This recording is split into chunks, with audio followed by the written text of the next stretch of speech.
Hello বন্ধুরা, আজকে আমাদের আলোচ্য বিষয় হচ্ছে কম্পাউন্ড ইন্টারেস্ট বা চক্রবৃদ্ধি সুদ। আচ্ছা, সরল সুদের সঙ্গে চক্রবৃদ্ধি সুদের ডিফারেন্সটা কোথায়? সরল সুদে আমরা কি করি? সরল সুদেও এই ব্যাপারগুলো ছিল।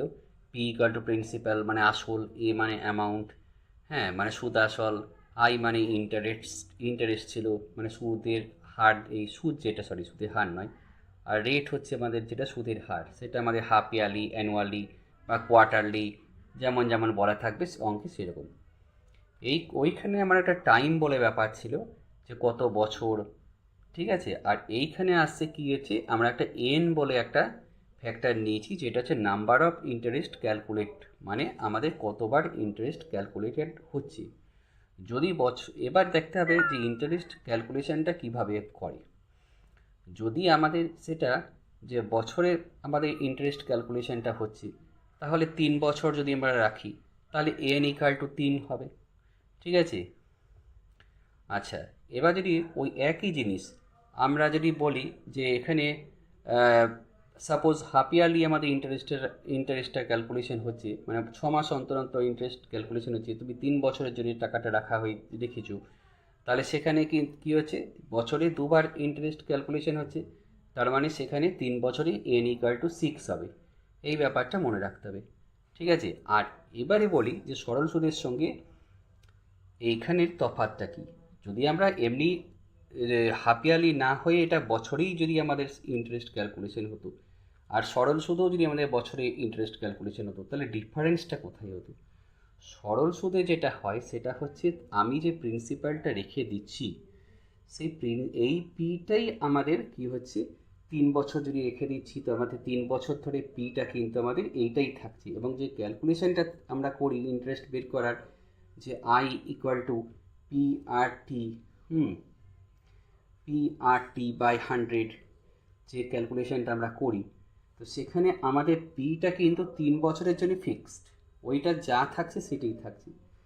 কিন্তু আমাদের কম্পাউন্ড ইন্টারেস্টের ক্ষেত্রে কি হচ্ছে, 1 বছরের পর, হ্যাঁ সাপোজ 1 বছরের পর আমাদের অ্যামাউন্টটা যে সুদ পাওয়া গেল ইন্টারেস্ট আই, ঠিক আছে। তাহলে আমি যে পিটা রেখেছিলাম, পিটার সঙ্গে এই সুদটা কিন্তু যোগ হয়ে যাবে, যোগ হয়ে গিয়ে যেটা পেলাম, মানে যেটা আসল হলো 1 বছর পর, সেইটাই কিন্তু আমাদের পরবর্তী সেকেন্ড ইয়ারের জন্যে আমাদের কিন্তু ওইটাই আমাদের পি ইকুয়াল টু হচ্ছে আগের বছরের এটা, ঠিক আছে।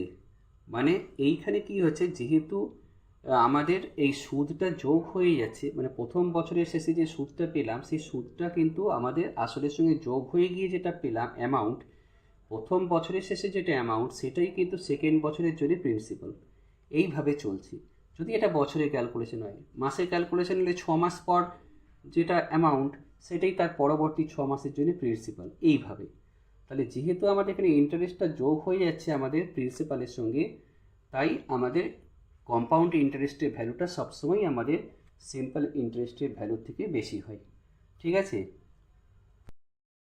এবারে আসছি আমরা কম্পাউন্ড ইন্টারেস্ট কী করে ক্যালকুলেশন করব, ঠিক আছে। পি যদি আমাদের principal, A amount, I interest, rate, এগুলো সবই ঠিক আছে। এইবার যদি আমরা তাহলে কি 1 বছর অন্তর যেটা অ্যামাউন্ট হবে, সেই অ্যামাউন্টটা আবার সেকেন্ড ইয়ারে প্রিন্সিপাল ধরে আবার সেকেন্ড ইয়ারে ইন্টারেস্ট ক্যালকুলেশন করে অ্যামাউন্ট বার করে থার্ড ইয়ারের জন্য এইভাবে করব, তা তো অনেক সময় লেগে যাবে। তো সেই জন্যে আমাদের কি হচ্ছে, এইখানে একটা ফর্মুলা ইন্ট্রোডিউস করা হচ্ছে, সেটা হচ্ছে এ সমান মানে অ্যামাউন্ট সমান P into 1 + r/100 whole to the power n। অনেক বই হয়তো এখানে আরের জায়গায় স্মল আর লেখা থাকে, এরকম কোনো ব্যাপার নেই, একই ফর্মুলাই হয়, ঠিক আছে। আমাদের যেখানে অ্যাপ্লিকেশন হবে, সেই অ্যাপ্লিকেশনটা ঠিক করে আমাদের করতে হবে। এইবার দেখা যাক এইটা আমরা কি করে করব। সাপোজ আমাদের একটা অঙ্ক দিয়েছে, আমি পড়ে শোনাচ্ছি, যে একজন ব্যক্তি 5,000 টাকা এখন ব্যাংকে রেখেছে, 8% বার্ষিক সুদের হার, ঠিক আছে, 3 বছরের জন্য উনি রেখেছেন।